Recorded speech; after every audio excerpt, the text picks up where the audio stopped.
ससुराल में बेटियों के द्वारा अपने पीहर का और अपने स्वयं की गरिमा कैसे बढ़ाई जाए, कैसे बनी रहे हमेशा के लिए, इसके लिए कुछ छोटे छोटे टिप्स हैं। मैं 3-4 पार्ट्स में बना रहा हूँ उसको अलग अलग। एक पार्ट्स तो मैंने बना दिया, ठीक है ना, कि जी भाई जब भी पीहर से आप आते हो या पीहर वाले आते हैं तो कम से कम इतनी सामग्री तो हो, क्योंकि आप और हम सब लगभग सामर्थ्यवान हैं और उतना तो चलता ही है। कोई यूँ तो है नहीं कि हर हफ्ते जा रहे हैं। लेकिन अब यहाँ पर दूसरा पॉइंट ये है कि हमें क्या क्या इससे मतलब आपकी गरिमा और उनकी गरिमा बनते हैं। अब दूसरा गरिमा का पॉइंट ये है कि हमें प्रशंसा करना आना चाहिए। ये कहने से काम नहीं चलता कि मम्मी देखो, पापा देखो, आप क्या कहते हो, मतलब अपने घर पर या कहीं पर भी कि जी मैं तो क्या कहते हैं तारीफ ऐसे तो कर नहीं सकती बिना बात की। अगले तो सामने वाले चुप रहते हैं, अगले तो कुछ करते नहीं है, किस बात की तारीफ पर, ये तो चापलूसी है, फ्लैटरिंग है। छोड़ दीजिए, इन बातों में कुछ नहीं रखा। आपको अच्छी तरह मालूम है अब आप उस परिवार की ब्याहता बहू नहीं, बल्कि उसी परिवार की परमानेंट सदस्य हो गई हैं आप, हमेशा के लिए।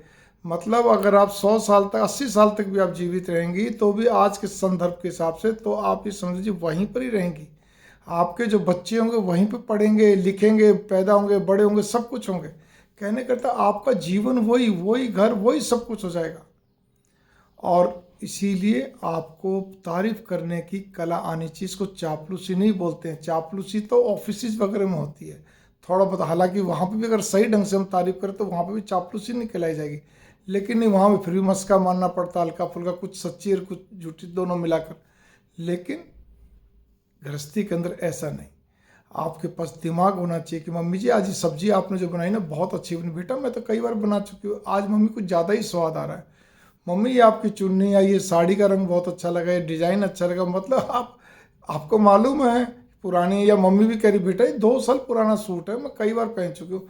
मम्मी आज इसका प्रिंट जो है ना, रंग ये बहुत अच्छा लगा, कुछ आंखों का अच्छा लग रहा है, ठीक है ना।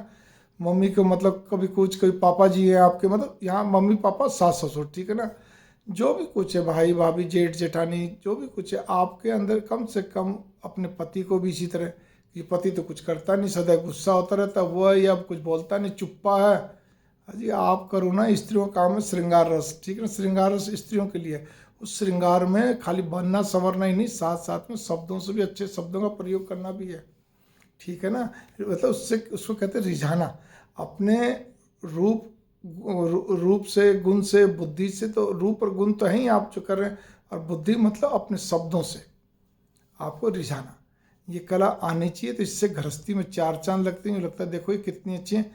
और साथ साथ में ससुराल की बात पीहर में कुछ भी ना बताएं जल्दी से, बिल्कुल नहीं बताएं, चाहे कितना भी खोद खोद के पूछे आपकी भाभी बहन माँ कोई भी। और इसी प्रकार से पीहर की बात कहते हैं ससुराल में, चाहे वो कितना कुछ घुमा फिरा के पूछे, ठीक है ना।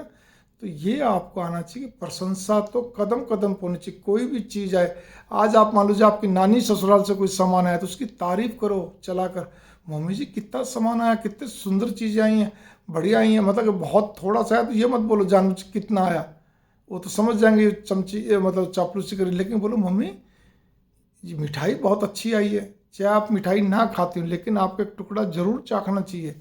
सब तरह की मिठाइयों का, अगर मान लो 2-3 तरह की आई है, कितने भी तरह के जो भी सामान है, आपको ऐसी रुचियां दिखानी चाहिए जैसे कि आप ललायत हैं, मतलब परिवार के प्रति कितनी आप क्या कहते हो रखती हैं, केयरिंग है, आप लविंग हैं, केयरिंग है। आपकी देखो वाहवाही होगी, आपकी पीहर की अपना आप हो जाएगी। बहुत ध्यान रखिए, कोई भी उनकी तरफ का रिश्तेदार आता है, कोई आता है, ठीक है ना, मम्मी समझ लो मम्मी जी कैसा है बता दो, ज़्यादा घुलना मिलना भी है कि नहीं ये भी बता दो, पूछ लो। क्योंकि कई रिश्तेदार ऐसे होते हैं जिसके बारे में मम्मी थोड़ा सा ध्यान रखते हैं, भाई ये भाई शब्दों को पकड़ने वाली है या पकड़ने वाला है, ये क्या कहते हैं, मतलब होते हैं ना कि पकड़ के फिर बात, या ये चुगलखोर है या वो चतुर, जो भी कुछ हो, हमेशा मम्मी से पूछो आप, ये आपका कर्तव्य बनता है।